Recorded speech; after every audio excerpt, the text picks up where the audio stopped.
en la Ley para el Instituto Nacional para la Evaluación de la Educación se establece una entrega anual de una serie de informes al Congreso de la Unión, a ambas cámaras, a través de sus comisiones de educación. Señor presidente, agradezco mucho su presencia, senador Barbosa, así como los senadores de la comisión y los miembros de la Junta de Gobierno del INE. Está el día de hoy con nosotros su presidenta, la maestra Silvia Schmenkes. Doña Silvia, bienvenida. La doctora Teresa Bracho González, bienvenida, Tere. Doctor Eduardo Bakov, bienvenido. Y también está la doctora Marit Zorrilla, a quien le damos la bienvenida, y algunos funcionarios que el día de hoy nos acompañan. Estos informes son de la mayor importancia, porque a partir de la reforma, la autoridad educativa en materia de evaluación es el INE. Estas tareas que de todos modos de manera ordinaria realiza la Secretaría de Educación en el ámbito federal y las secretarías locales se siguen atendiendo. Sin embargo, en su régimen de autonomía esto es muy importante. Thomas Paine, uno de los grandes teóricos de la Ilustración inglesa, señalaba que un cuerpo colegiado que no rinde cuentas ante nadie no merece confianza. En sentido contrario, cuando una institución rinde cuentas ante todos, merece confianza. Y el INE así surgió. Se fundó en 2002, se perfeccionó en 2012 y se le dio el régimen de autonomía recientemente. La confianza es una palabra que hemos en ocasiones olvidado en el lenguaje cotidiano. La realidad nos ha demostrado que es muy difícil encontrar depositarios de la confianza, de nuestra fe. Y en el INE tenemos una fe, una confianza y una esperanza desde su propia fundación. Hoy recibimos, o estaremos por recibir, varios instrumentos de naturaleza distinta, de informes de gestión del Instituto y el estado de la situación general del país en materia de evaluación. Este acto constituye una rendición de cuentas de un órgano autónomo que, cumpliendo con su tarea, sabe que la autonomía máxima solo funciona de cara a la ciudadanía, y en este caso representada por los integrantes del Congreso de la Unión. De manera pública y transparente se informa sobre la gestión y se entregan las cuentas del ejercicio del gasto. Por lo que se refiere a nosotros, haremos la tarea en revisarlo, cumpliendo con los ordenamientos correspondientes, y en su momento, a partir de su recepción, la Secretaría Técnica de la Comisión pondrá en el micrositio la versión electrónica de los informes correspondientes. En los documentos sustantivos que hoy recibiremos, nos van a establecer la situación que guarda la educación del país, y este es un documento indispensable para la administración de la educación y también para el diseño de una política pública cada vez más eficaz. Por eso, a continuación, le pediría, señora presidenta del INE, si usted hace uso de la palabra y la entrega correspondiente de los informes. Bueno, pues muy buenos días, buenas tardes ya a todos, a todas. Pues yo quiero decir que para la Junta de Gobierno del Instituto Nacional para la Evaluación de la Educación es un gusto y un honor estar cumpliendo con esta obligación normativa que tenemos de hacer entrega de dos informes. Un informe sobre el estado que guarda los componentes del Sistema Educativo Nacional, correspondiente al año de 2014, presentado ahora en el año 2015, y un informe de la gestión correspondiente al año de 2014. Procedo entonces a la entrega formal de estos documentos, señalando que estamos entregando además una USB con los documentos en versión electrónica, y en este USB existe además una recopilación que hicimos junto con la 62ª legislatura de la normatividad en materia educativa, el que recoge las leyes de la reforma educativa. Entonces, si me lo permiten, señor presidente, gracias. Por favor. Muchísimas gracias. Gracias. Lo ponemos esto acá, sí, y mostramos los dos documentos que nos presentan, ¿verdad? Gracias. Muy bien. Y le hago entrega también al presidente de la Comisión de Educación de su juego. Muchas gracias. Seguro que espera para él. Y estos me los tienen que firmar y sellar, no sé cómo está el asunto. Firmar de recibido, ¿verdad?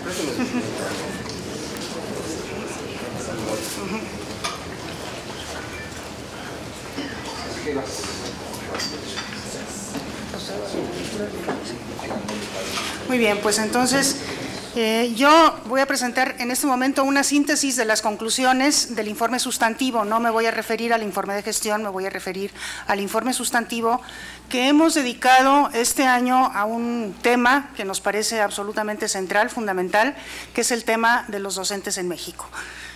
Todos los años no se puede estar presentando un informe sobre el estado que guarda la educación nacional o los componentes de la educación nacional, porque año con año no hay demasiado cambio en la realidad. Entonces, por eso hemos optado por hacer, en algunos años cuando menos, informes de naturaleza temática, y este año se lo hemos dedicado a los docentes en México. Este es el informe que les presentamos y voy a proceder entonces a dar lectura a las conclusiones fundamentales de este informe. Los maestros son un componente, diríamos el componente probablemente fundamental del sistema educativo nacional y sin duda constituyen el factor más importante cuando lo que se persigue es mejorar los aprendizajes de los estudiantes. Elevar la calidad de la educación pasa necesariamente por conocer mejor al Magisterio Nacional, las condiciones de su formación y las realidades que circundan su desempeño a fin de poder mejorar sus resultados.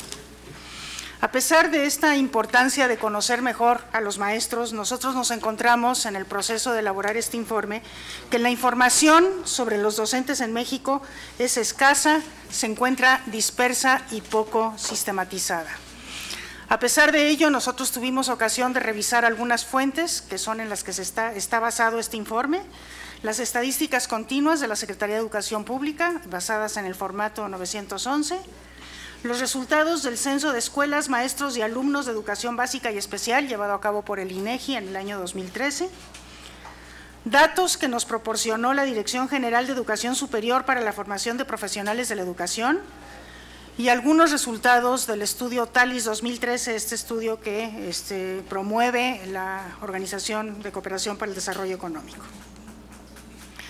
Encontramos que el Estado mexicano ha hecho un enorme esfuerzo a lo largo de ya casi un siglo por formar y contratar a los docentes necesarios para atender los servicios de educación obligatoria. Al inicio del ciclo escolar 2013-2014, laboraban en las escuelas de educación básica y media superior, tanto en el sector público como en el privado, 1.475.456 docentes. Ahora, para cumplir con la Ley General del Servicio Profesional Docente, conviene profundizar en el conocimiento de las características de quienes ingresan a la docencia, cómo es su formación en las instituciones que los preparan, las condiciones de su desempeño profesional, las oportunidades de formación continua y el comportamiento estructural general de los docentes en el país. La formación para la docencia está perdiendo atractivo, como ocurrió en los años 80 del siglo pasado, cuando la educación normal fue elevada a nivel terciario. Existen indicios de que esto vuelve a ocurrir. En los últimos 2 ciclos hay menos demanda por educación normal, 30% menos, y se ha reducido la matrícula de la educación normal, puesto que se ocupan solamente el 72.6% de los lugares disponibles. Estas conclusiones nosotros las hemos organizado de manera distinta que en el informe. El informe aparece en 4 capítulos temáticos, pero las conclusiones las hemos organizado tratando de seguir la trayectoria de las personas que ingresan a las normales, después ingresan a trabajar en la docencia, tienen un desempeño al interior de la misma y después se retiran o se jubilan. Entonces, tratamos de seguir esta trayectoria en lo que vamos a presentarles en este momento. ¿Quiénes son los estudiantes de las normales? Bueno, encontramos que los normalistas son en su mayoría mujeres y el 59% procede de familias cuyo ingreso se encuentra por debajo de la línea de bienestar mínimo definida por el Coneval. Esto es especialmente cierto entre los jóvenes que ingresan a la licenciatura en Educación Intercultural Bilingüe, que son en su gran mayoría maestros indígenas o estudiantes indígenas. La pobreza de los hogares de los estudiantes es probablemente un factor que explica el bajo rendimiento de las escuelas normales, al que me referiré un poco después. Sobre las escuelas normales y su eficacia. En México existen 484 escuelas normales, de las cuales 210 son privadas. En todas ellas estudian 132.205 alumnos. Se trata de instituciones en general pequeñas, el 63% de las públicas y el 91% de las privadas tienen 350 alumnos o menos. En estas instituciones el personal de tiempo completo es poco, es el 36% en las normales públicas y apenas el 12% en las privadas, lo que implica que los maestros no pueden dedicarse a actividades académicas diferentes a la docencia. 2 de cada 5 docentes cuentan con maestría y solo el 4.4% con doctorado. Porcentajes muy cercanos o superiores a la mitad de los alumnos obtienen resultados insuficientes en los exámenes que se aplican a la mitad de la carrera y nuevamente al término de la carrera, lo que nos indican que no están siendo adecuadamente preparados para ejercer la docencia. Las normales no son las únicas instituciones formadoras de docentes. La Universidad Pedagógica Nacional tiene 76 unidades y 208 subsedes académicas en el país.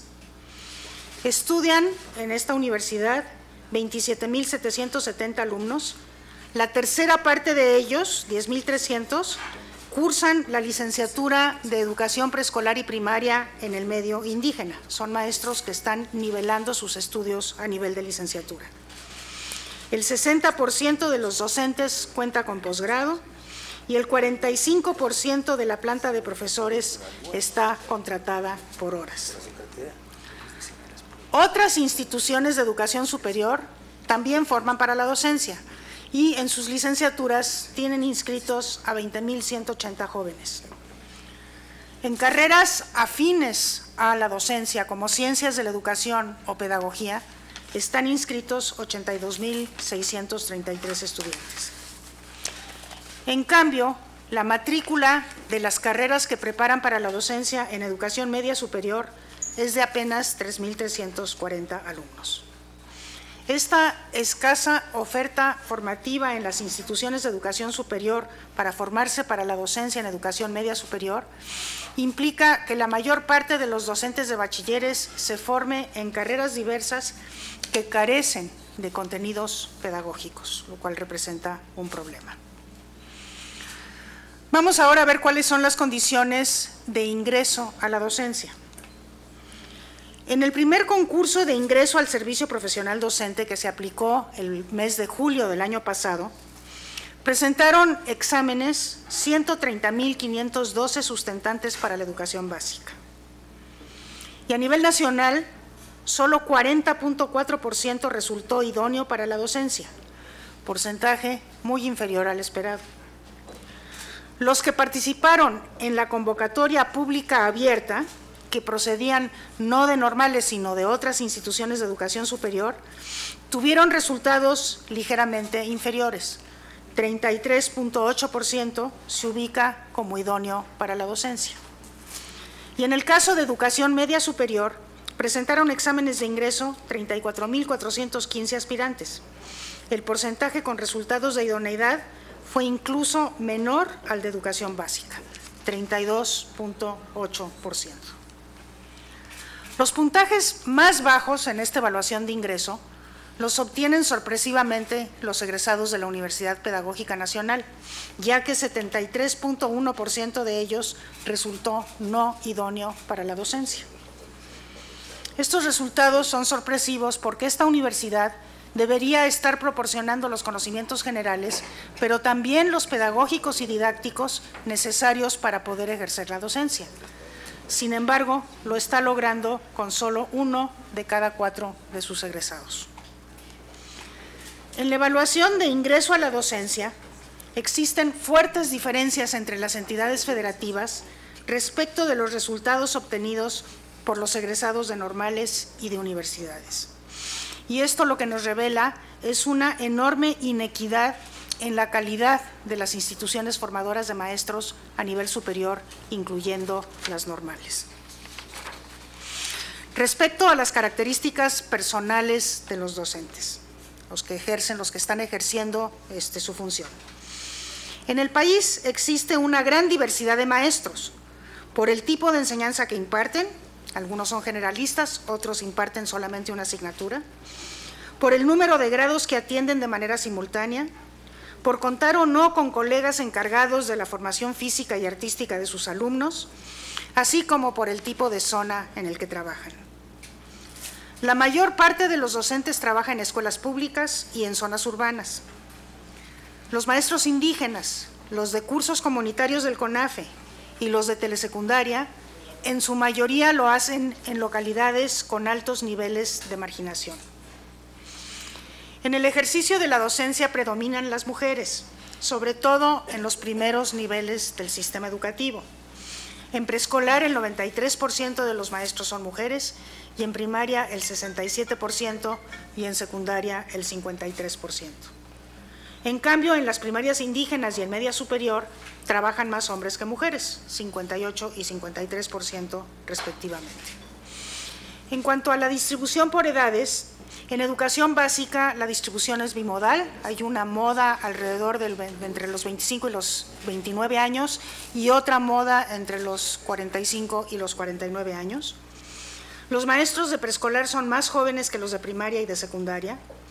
Y por su parte, en educación media superior, la expansión a partir de su obligatoriedad ha favorecido el ingreso de adultos jóvenes a la docencia. La proporción de maestros normalistas ha disminuido en los últimos años. Es posible suponer que esta tendencia continuará, ya que de acuerdo con la Ley General del Servicio Profesional Docente, a partir de 2016, los normalistas no tendrán prioridad para ingresar al servicio docente. ¿Qué podemos decir respecto de la formación continua de los docentes? La formación continua de docentes de educación básica se ha impartido primordialmente mediante cursos, en su mayoría cursos ofrecidos por los 534 centros de maestros y sus 40 extensiones.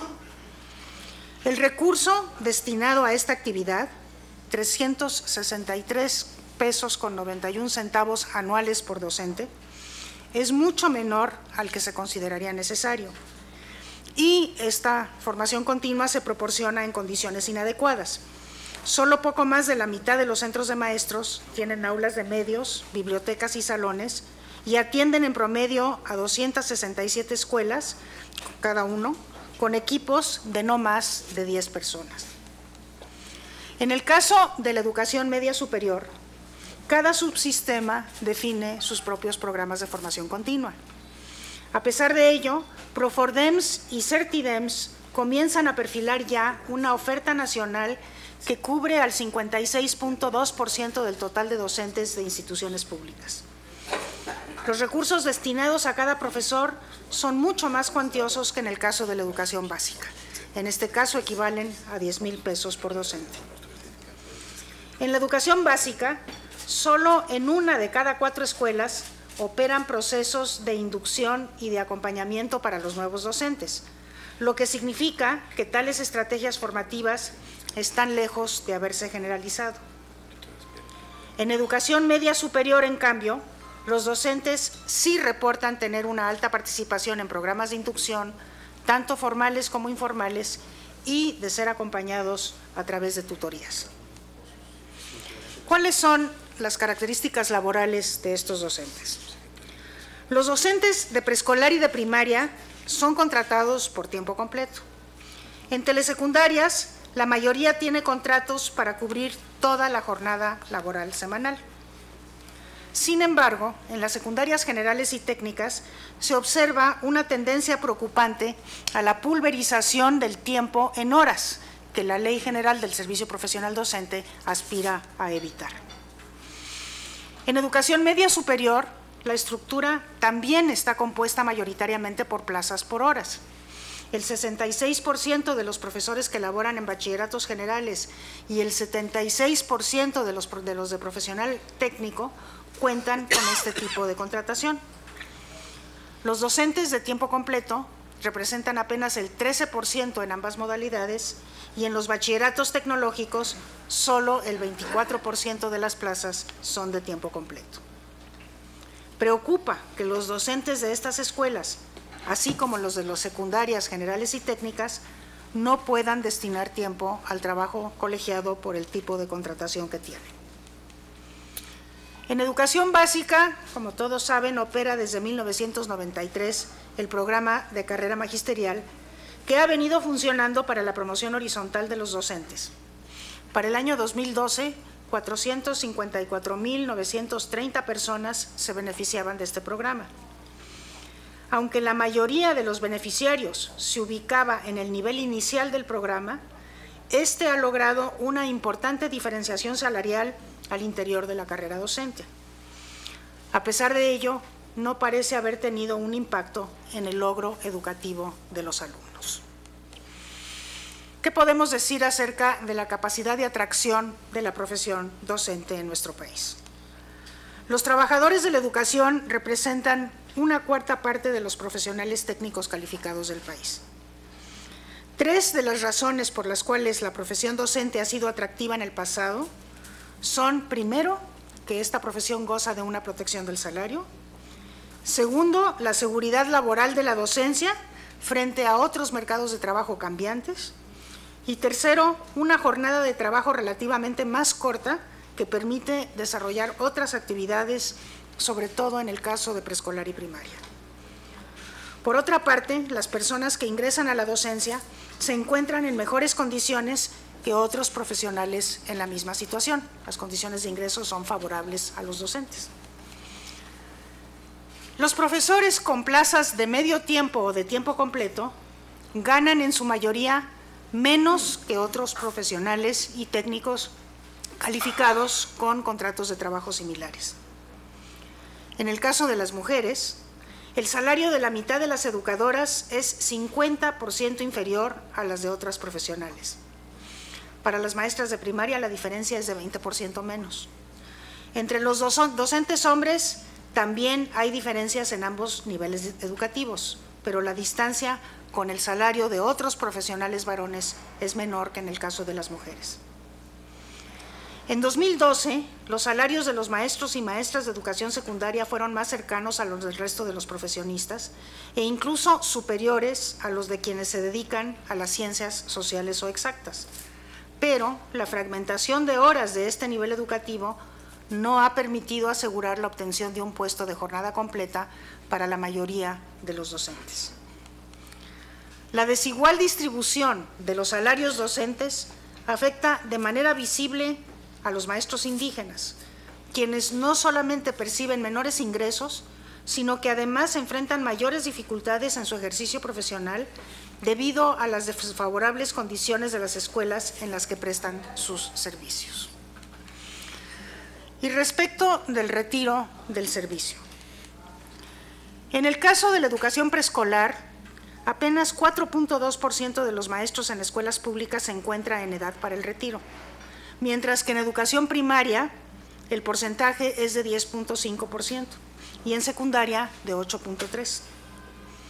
Al 31 de diciembre de 2013, 84.768 docentes de escuelas públicas y 3.371 de privadas cumplían con los requisitos para jubilarse, lo que representaba el 8.5% de los docentes de educación básica.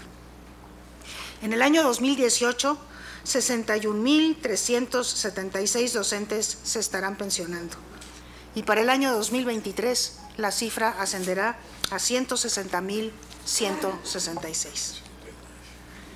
En el corto plazo, el número potencial de pensionados en educación preescolar será de 6.321, lo cual es cercano al número de egresados anuales de las normales. En cambio, las vacantes en primaria, de 48,212, y en secundaria, de 33,606, superarán con mucho a los egresados normalistas, que son en números redondos 9,000 y 8,000 respectivamente. Dada la reciente pérdida de atractivo de la carrera docente, el número de normalistas descenderá y las cifras se reducirán aún más, pues no todos los egresados de normales resultarán idóneos en el concurso de ingreso al servicio. Y por lo que respecta a la educación media superior, también ahí habrá que atraer un número creciente de egresados de educación superior y buscar un mayor número de bachilleres para formarlos en el ejercicio de la docencia. Y en este nivel, la razón es doble. Por un lado, hay que cubrir las vacantes por retiro como en los otros niveles, pero además hay que atender el crecimiento implicado por la obligatoriedad de este nivel que se alcanzará en el año 2021. Hasta acá las conclusiones del informe. Paso entonces a señalar las recomendaciones que se derivan del mismo. La primera recomendación es que tenemos que generar más información acerca de nuestros docentes. Es necesario generar información más precisa y completa sobre los docentes en México, sobre las instituciones que los preparan para ejercer su función y sobre la calidad de la formación que reciben.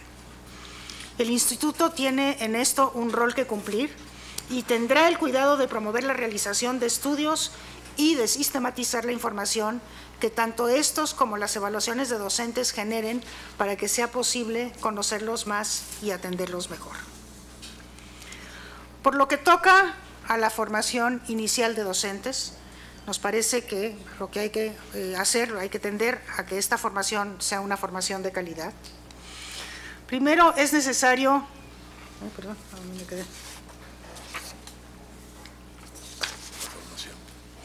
garantizar que el nuevo modelo educativo para las escuelas normales contemple un esquema ordenado para el ingreso, la promoción, el reconocimiento y la permanencia de los formadores de docentes a fin de asegurar la idoneidad de la formación inicial. También recomendamos asegurar que la enseñanza se encuentre alineada, entre otras cosas, a los perfiles, parámetros e indicadores de ingreso y de desempeño en la profesión docente que se están definiendo como respuesta a la Ley General del Servicio Profesional Docente. Recomendamos también elevar el nivel académico de las normales y de las instituciones de educación superior, en particular del sistema de la Universidad Pedagógica Nacional, mediante una revisión curricular a fondo e incorporar formadores de docentes cuyos perfiles corresponden adecuadamente a las materias que imparten. Proponemos también establecer una mayor articulación entre la educación normal y las instituciones de educación superior, de manera que se vaya tendiendo a que las materias disciplinarias sean impartidas por instituciones universitarias y las materias pedagógicas y didácticas por profesionales de la educación. Es necesario implementar en la formación inicial de docentes de educación media superior un trayecto formativo pedagógico de al menos un año en las carreras con salida a la docencia. Este trayecto formativo sería opcional para los estudiantes, pero obligatorio para aquellos que pretendan ejercer esta profesión. También recomendamos atender la desigualdad en la calidad de la formación inicial de los maestros, a fin de reducir las enormes diferencias encontradas entre entidades y entre instituciones formadoras de docentes. Proponemos transformar las escuelas normales en verdaderas instituciones de educación superior, instituciones de mayor tamaño, con altas proporciones de profesores con estudios de posgrado, con una mayor proporción de la planta docente contratada de medio tiempo o de tiempo completo, egresada de diversas disciplinas y de carreras afines a la docencia. Nos parece importante incluir actividades de investigación y de intervención educativa que guarden una estrecha relación con las escuelas de educación básica y con las de media superior, de manera que éstas puedan convertirse en verdaderos laboratorios de enseñanza.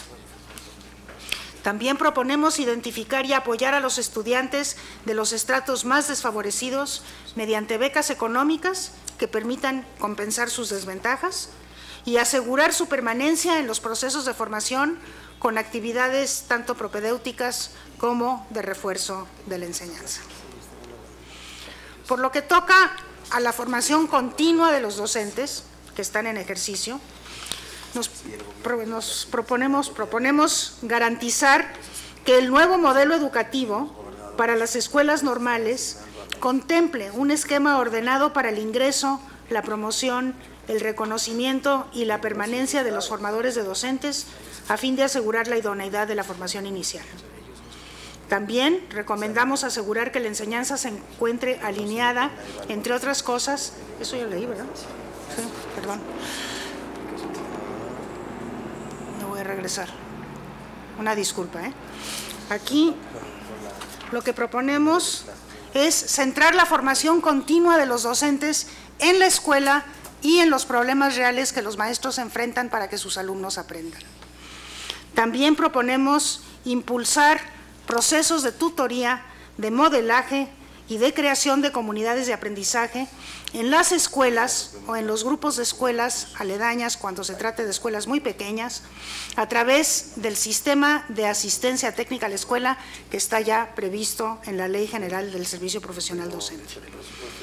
Y por último, respecto de este punto, proponemos asegurar la selección y la preparación profesional de la nueva figura de asesor técnico pedagógico, que va a ser una figura central en este proceso, con la asignación de mayores recursos para la implementación de dichas estrategias formativas. Por lo que toca a la promoción horizontal, aquí lo que proponemos es transitar de una estructura salarial relativamente igualitaria y con escaso crecimiento a lo largo de la vida activa, a otra que compense el mérito docente. Habría que diseñar un esquema que otorgue mayores incentivos por trabajar en las escuelas y en las regiones con mayor pobreza, asegurando no solo mayores salarios, sino también estructuras permanentes de apoyo y de acompañamiento pedagógico, particularmente a los docentes indígenas.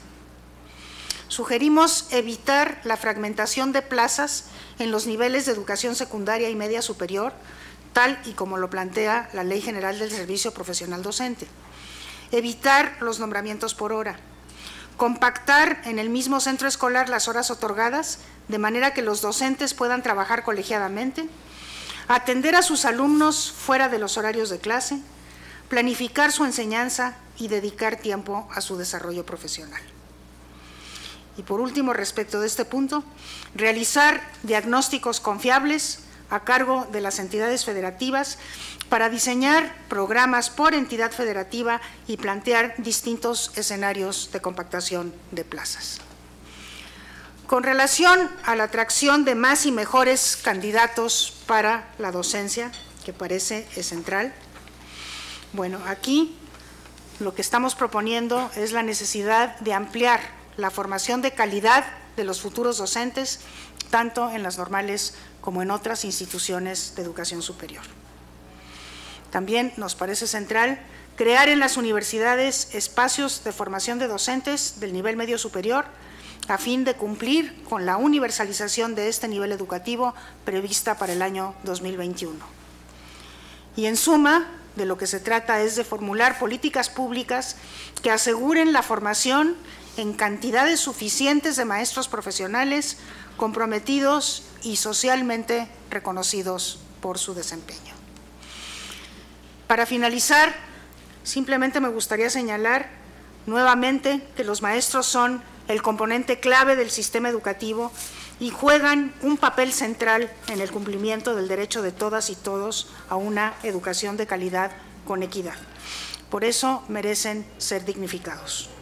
Merecen tener acceso a procesos de formación inicial y continua de una altísima calidad, así como formar parte de una profesión que les permita una carrera satisfactoria y un nivel de vida digno, que reconozca adecuadamente su esfuerzo y su desempeño.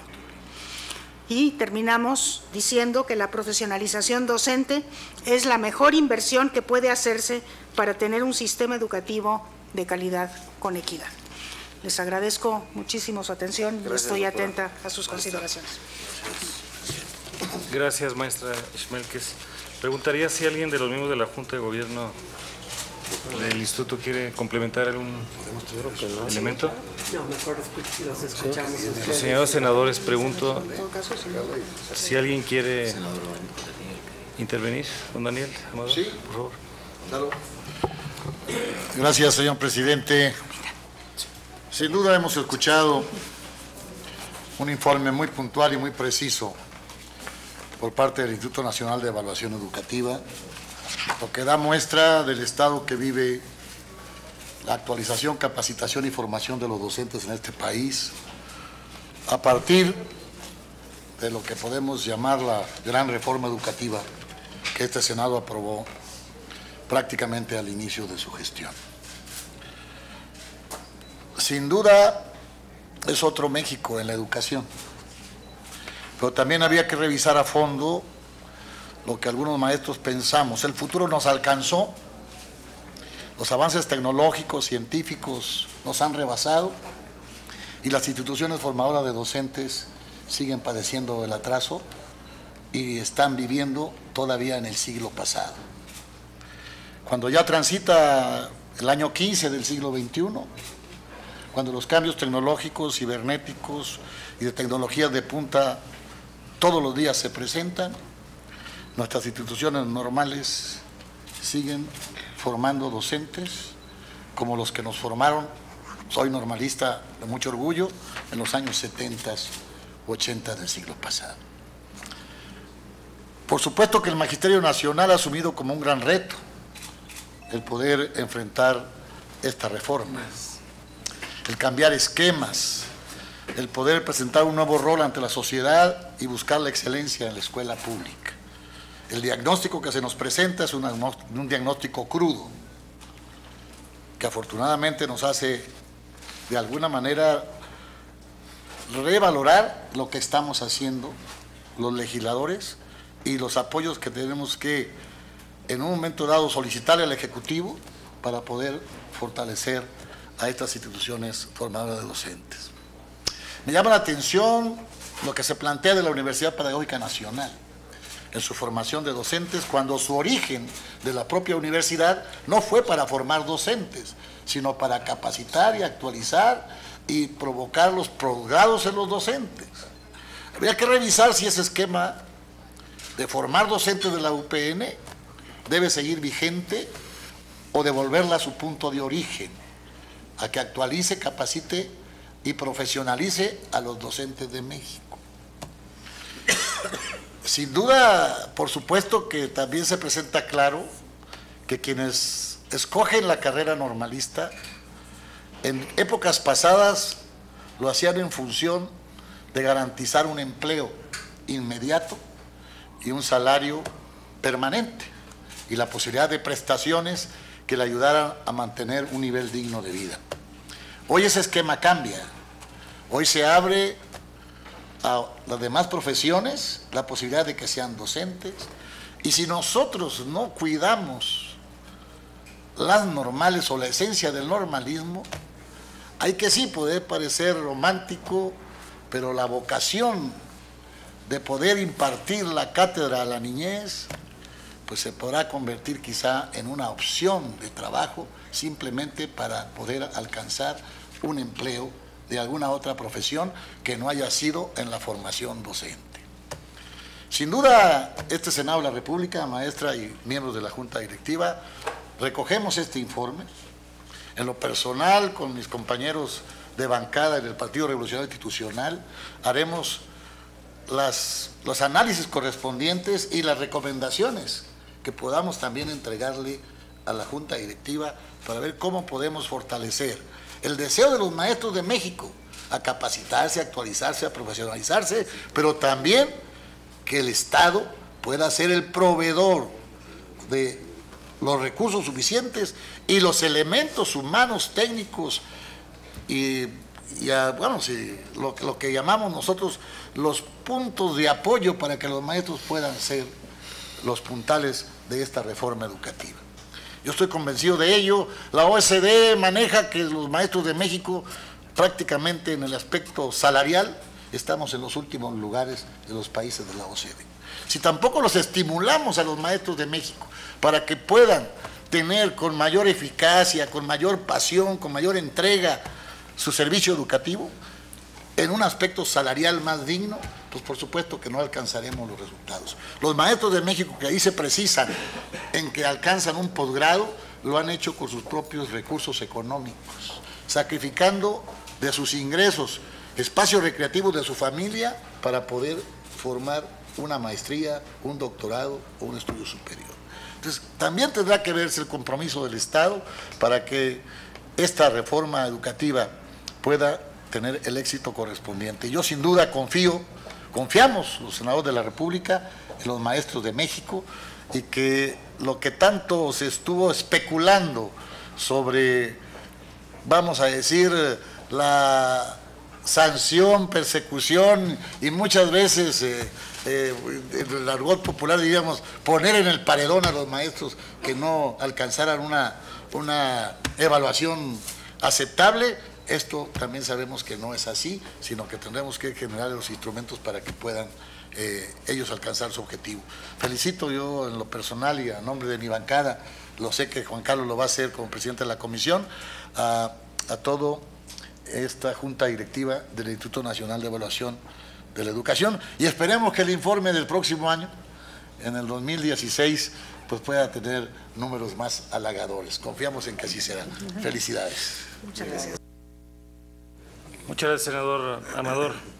Aquí nos quedamos con la tarea de revisar, sobre todo procesar ambos instrumentos que el día de hoy estamos recibiendo, el de docentes y el informe anual de la gestión.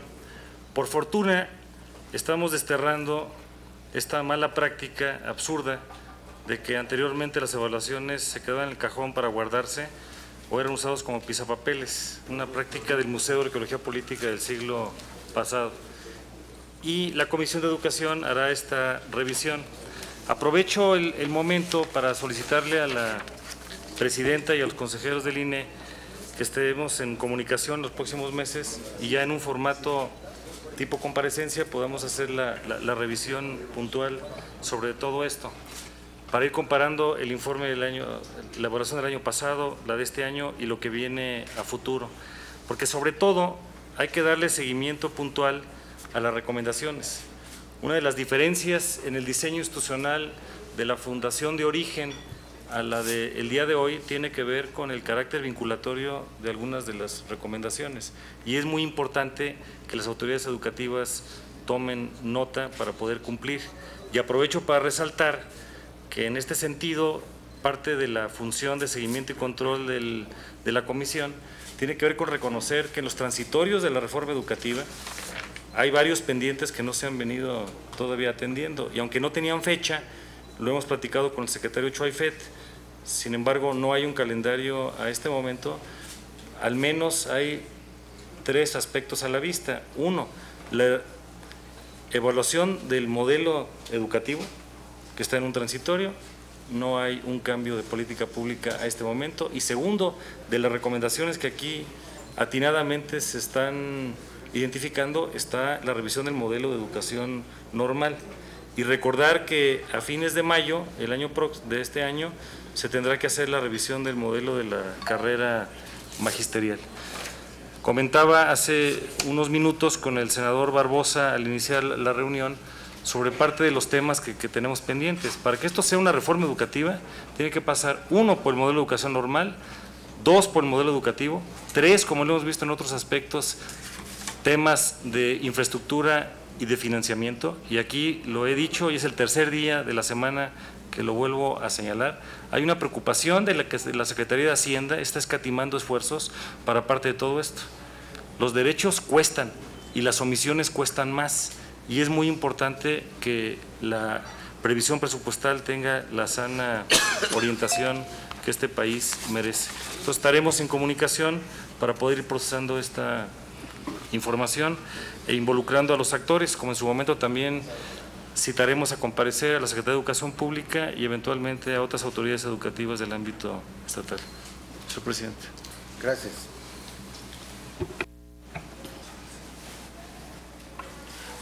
Agradezco su presencia a los integrantes de la Junta de Gobierno del Instituto Nacional para la evaluación de la educación.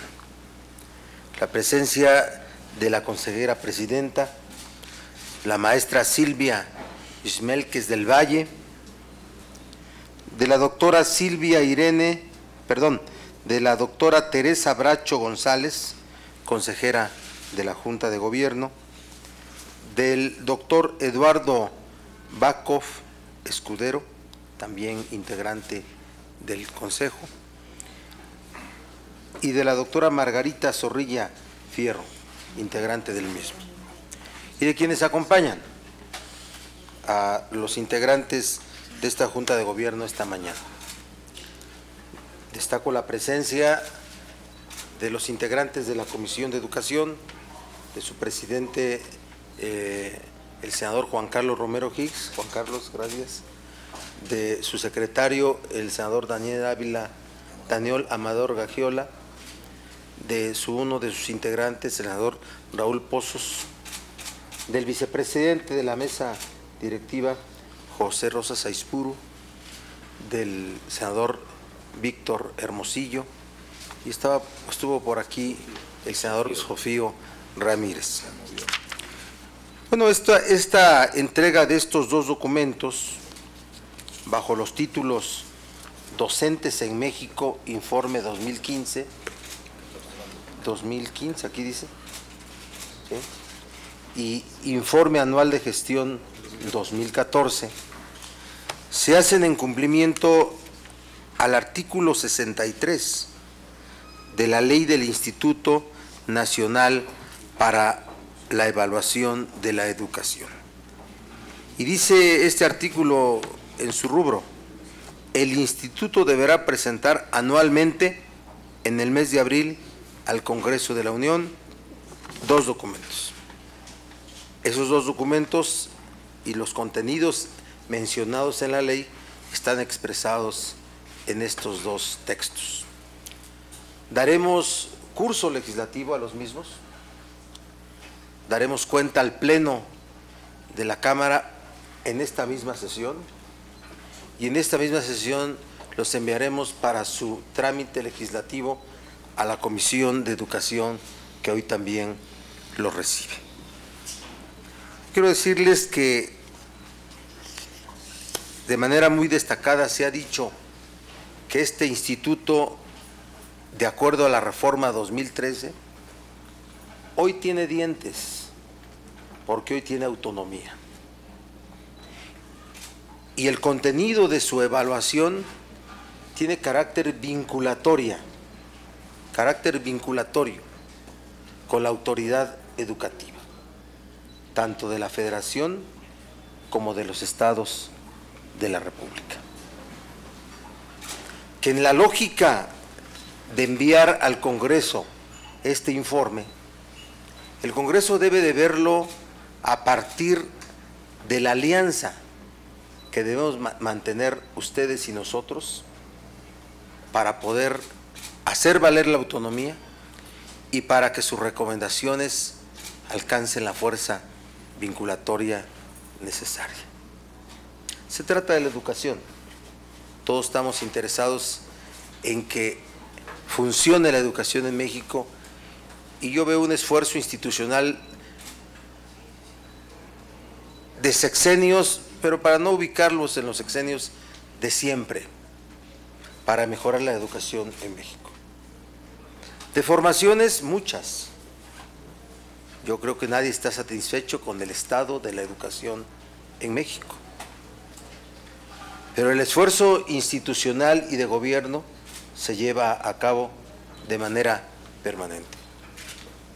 La ley, cuando se aprueba, hay que cumplirla, no hay que debatirla, ni hay que negociarla. Y parte de la deformación del sistema en el estado de educación en México es que la ley para su aplicación se negocie. El respeto irrestricto a los derechos laborales de los maestros, de manera absoluta, nadie opinará en contra de eso, pero el límite a los excesos en esos derechos. No se puede haber construido esta reforma para mejorar el nivel de los impartidores de la educación y que se sigan entregando las plazas a los órganos gremiales de maestros. No se puede, en acuerdos que se llevan a cabo en los estados. Así es que el Senado es una institución que discute leyes, la aplicación de las mismas corre a cargo del Poder Ejecutivo, pero seamos vigilantes nosotros de que se aplique la ley, que no se negocie la ley. Sabemos que muchas de las recomendaciones que ustedes hacen tienen una imposibilidad material y financiera para llevarse a cabo. Más del 80% del presupuesto que se destina a la educación se va a la nómina. Y a todos los demás proyectos, programas, no hay nada.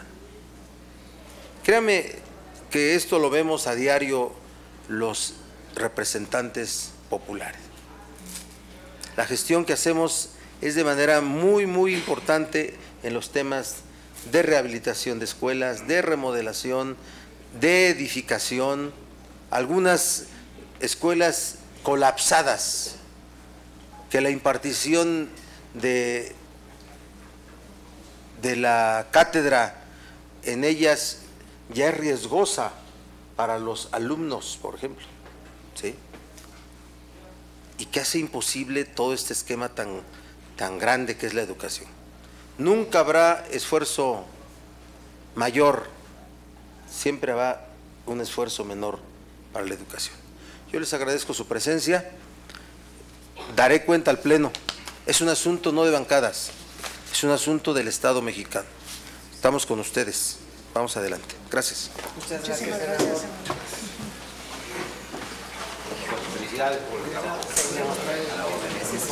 Muchas gracias por recibirnos. Bueno, pues de esta manera...